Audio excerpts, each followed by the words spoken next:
French Prime Minister François Bayrou survived 2 no-confidence votes on Wednesday evening and ensured the adoption of the country's long-overdue state budget plan. The vote came after Bayrou used a controversial constitutional tool to force the contentious budget plan through Parliament on Monday. The 2 no-confidence motions on Wednesday were tabled by the hard-left France Unbowed party, but did not garner enough votes to bring down the government. That's because the far right, as well as the Socialist Party, the official allies of the France Unbowed, decided to abstain from voting, provoking anger and an implied exclusion of the center-left party from the left-wing coalition.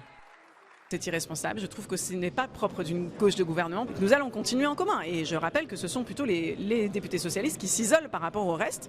Donc évidemment, on va se rassembler, on va se voir, on va proposer aussi des discussions à chaque parti membre du nouveau Front populaire qui aura voté la censure. But the leader of the Socialists defended his party's decision.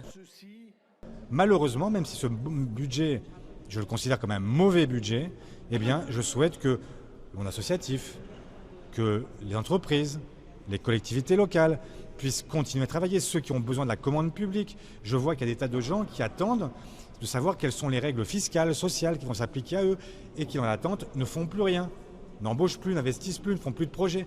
Ça n'est pas possible. On ne peut pas avoir un pays qui, pendant les 3 prochains mois, se demande encore quel est son gouvernement, quel est son budget. Pour un temps bref et dans des conditions transparentes.